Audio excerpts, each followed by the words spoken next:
145వ కీర్తన. ఇందులో 3వ వచనాన్ని ఒకసారి మనం చదువుతున్నాము. యెహోవా మహత్యము గలవాడు, ఆయన అధిక స్తోత్రము నొందదగినవాడు, ఆయన మహత్యము గ్రహింప శక్యము కానిది. దేవుడి గురించి ఒకవేళ ఎవరైనా చెప్పమని అన్నప్పుడు మనం ఏమని చెప్తాం? ఎంతసేపు చెప్తాం? కొద్ది నిమిషాలు మాత్రమే చెప్పగలుగుతాం దేవుడి గురించి కదా. కానీ ఇక్కడ దావీదు రాస్తూ ఈ కీర్తన, స్తుతి కీర్తన, నాకు నచ్చినటువంటి మాట ఈ 3వ వచనంలో 3వ లైన్, ఆయన మహత్యము గ్రహింప శక్యము కాని. అర్థమైంది అనుకుంటున్నాను అందరికీ కదా. ఆయన మహత్యము మనము ఆలోచించడానికి, గ్రహించడానికి కూడా మన వల్ల కాదు. అలాంటి గొప్ప దేవుడిని మనం ఆరాధిస్తూ ఉన్నప్పుడు నిజంగా ఎంతవరకు కూడా మనం చెప్పుకున్న మాటల ప్రకారము దేవుని సన్నిధిలో మనం ఏ విధంగా ఉండాలి, ఆయన ఏ విధంగా అర్థం చేసుకోవాలి, అర్థమవుతాడు. మరి ఈ రీతిగా ఉంటే ఇలాంటి విశ్వాస జీవితాల్లో మనం కొనసాగుతూ ఉన్నప్పుడు మరి దేవుడు మనకి అర్థమవుతాడా అంటే దావీదుకే అర్థం కాలేదు. ఆ వచనాలన్నీ మీరు తర్వాత చదవండి. దేవుడు చేసిన కార్యాలన్నీ కూడా ఆయన స్తుతిస్తూ చెబుతూ ఉన్నప్పుడు నాకు అవి చెప్పాలంటే కూడా గ్రహింప శక్యము కానిది అని చెప్తూ ఇవన్నీ రాసుకుంటూ వస్తూ ఉన్నాడు. తర్వాత 6వ వచనం, నీ భీకర కార్యములు విక్రమమును మనుష్యులు వివరించెదరు, నేను నీ మహత్యమును వర్ణించేదను. ఏమని వర్ణిస్తాం ఒకవేళ మనం అదే స్థానంలో ఉంటే కదా? ఒకసారి మనం ఆలోచించుకుందాం. అయితే ప్రాముఖ్యంగా 14వ వచనం, యెహోవా పడిపోవారినందరినీ ఉద్ధరించువాడు, కృంగిపోయిన వారినందరినీ లేవనెత్తువాడు. చూడండి, మనం దేవుణ్ణి తెలుసుకున్నాక దేవుళ్ళలో ముందుకు వెళ్తూ ఉన్నప్పుడు దేవుని గురించి మనకు అవగాహన కలిగి ఉన్నంత వరకు మనం వెళ్తూ ఉన్నప్పుడు ఇంకా చక్కగా దేవుణ్ణి కొనియాడాలి, స్తుతించాలి, గణపరచాలి, ఆయన కార్యాలు వివరించాలి అని అంటే ఆ సమయంలో మనకు వీలుబాటు కాదు. యవనస్తులు తప్పకుండా త్రొట్టిల్లుతారని బైబిల్లో వాక్యం ఉంది. దావీదు కూడా త్రొట్టిల్లినట్లుగా మనం చూస్తాం. అయితే ఇక్కడ యెహోవా పడిపోయిన వారిని అందరినీ ఉద్ధరించేవాడు, కృంగిపోయిన వారిని అందరినీ లేవనెత్తేవాడు. చూడండి, మీ ఆత్మీయ జీవితాల్లో ఎప్పుడైనా మనము ఈ విశ్వాస పోరాటంలో, యాత్రలో ముందుకు వెళ్తున్నప్పుడు పడిపోయిన సందర్భాలు ఉన్నాయా? అందరికి ఉన్నాయా? అయితే ఇక్కడ గమనించాల్సింది ఏంటంటే ఆ పడిపోయినప్పుడు దేవుణ్ణి మనం ఎట్లా చూస్తున్నాం, దేవుణ్ణి మనం ఎట్లా ఆలోచిస్తున్నాం అనేది చాలా ప్రాముఖ్యం. మరి దావీదు కూడా పడిపోయినప్పుడు దేవునికి దూరం అయ్యాడా? 51వ కీర్తన మనం అంతా కూడా చూస్తాం. 51వ కీర్తనలో ఎంతగా దేవునికి మొరపెడుతూ ఉంటాడో, ప్రార్థన చేస్తూ ఉంటాడు. కాబట్టి ఖచ్చితంగా పడిపోయిన వారిని ఆయన ఖచ్చితంగా ఉద్ధరిస్తాడు. చాలా మంది వరకు నేను చూసిన వరకు ఆత్మీయ జీవితంలో ముందు కొనసాగుతున్నప్పుడు తొట్టిల్లినప్పుడు ఇంకా దేవుడి దగ్గరికి నేను వెళ్ళడానికి అర్హుని కాదు, యోగ్యుని కాదు అని చెప్పేసి వెనకడుగు వేస్తూ ఉంటారు చాలా మంది. స్త్రీలు కానీ, పురుషులు కానీ, యవనస్తులు కానీ, ముసలి వాళ్ళు కానీ ఆఖరికి. కానీ అలా కాదు. అందుకు దేవుని వాక్యం సెలవిస్తుంది మనకి. ఎబ్రీయులకు రాసిన పత్రిక 3వ అధ్యాయము 12వ వచనం నుంచి చదువుకుందాం. ఒకసారి చూడండి. సహోదరులారా, జీవము గల దేవుణ్ణి విడిచిపోనట్టి విశ్వాసము లేనటువంటి దుష్ట హృదయము మీలో ఎవరి యందైనను ఒకవేళ ఉండునేమో అని జాగ్రత్తగా చూసుకోవాలి. చూడండి, ఎవరిని విడిచిపోతున్నాం మనం? జీవము గల దేవుణ్ణి విడిచిపోయేటటువంటి విశ్వాసం లేని దుష్ట హృదయము ఆ పడిపోయినప్పుడు మనలో వస్తుంది. ప్రతి ఒక్కరి ఆత్మీయ జీవితాల్లో ఖచ్చితంగా ఇది ఎదురవుతూనే ఉంటుంది. అది మనం ఆలోచించాలి. కాబట్టి జాగ్రత్తగా చూసుకోవాలంటున్నాడు.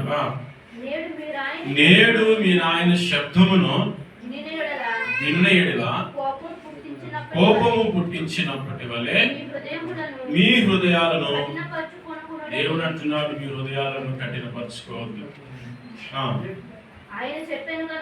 ఆయన చెప్పెను గనుక పాపము వలన కలుగు భ్రమ చేత. పాపం ఏం చేస్తుందంట? మనిషిని భ్రమ పెడతా ఉంటది, హృదయాన్ని కఠినపరుస్తూ ఉంటది. జీవము గల దేవుని దగ్గరికి నువ్వు మళ్ళా వెళ్ళకూడదు, ఎట్లా వెళ్తావు అని నిన్ను వెనకలు లాగుతా ఉంటుంది. అందుకు దేవుడు అంటూ ఉన్నాడు, ఆ హృదయాలను కఠినపరచుకోవద్దు, పాపము నిన్ను భ్రమ పెడుతుంది. ఆ భ్రమ చేత మీలో ఎవడును కఠినపరచబడకుండునట్లు. చూడండి, నేడు అనబడు సమయం ఉండగానే ప్రతి దినమును ఒకరికొకడు బుద్ధి చెప్పుకోవాలి. ఎప్పుడంట? నెలకు ఒకసారా, 15 రోజులకు ఒకసారా, 6 నెలలకు ఒకసారా? మరి లేఖనం ఏమని చెప్తుంది మనకి? ప్రతి దినము. నేడు అనబడు దినం ఉండగానే ప్రతి దినము కూడా సమాజంగా కూడా మానవద్దు అని చెప్పేసి దేవుని వాక్యం సెలవిస్తుంది. కాబట్టి వీలైనంత వరకు మనము ఈ చివరి దినాల్లో ఉన్నాం కాబట్టి వీలైనంత వరకు మనం ఎంత గ్యాదర్ అయితే అంత క్షేమము మనకి. మీరు అనుకోవచ్చు, ఏముందిలే అని అనుకోవచ్చు కొన్ని సందర్భాలు. నువ్వు ఏదైతే అనుకుంటావో అదే ఉంటుంది నీ మనసులో.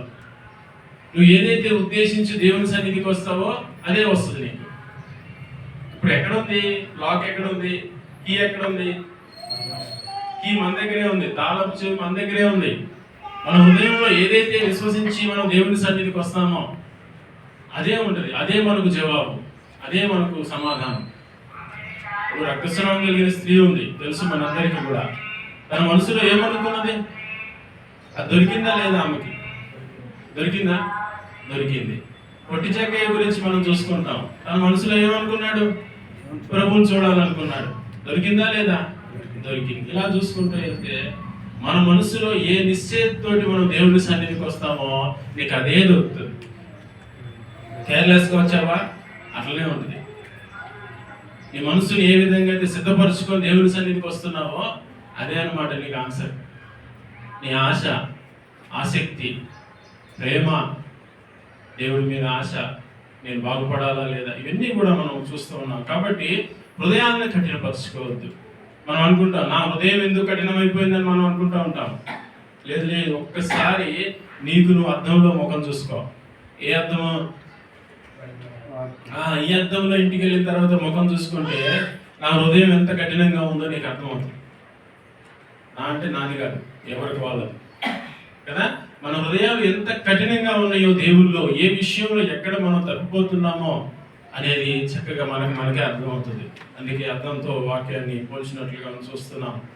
కాబట్టి పాపము వలన కలుగు భ్రమ చేత మీలో ఎవడునూ కఠినపరచబడకుండానట్లు నేడు అనబడు సమయం ఉండగానే ప్రతి దినము ఒకరికొకడు. ఎవరు చెప్పుకోవాలి? బుద్ధి చెప్పుకునేది ఎవరు? ఆ ఒకరికొకడు ఎవరు? నువ్వు నీ ఇంట్లో ఉంటావు, నేను నా ఇంట్లో ఉంటా.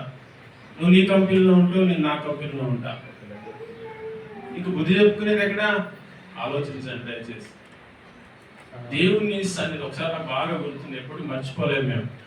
కోవిడ్ టైంలో ఆ రోజు పాస్టర్ గారు కూడా వచ్చారు.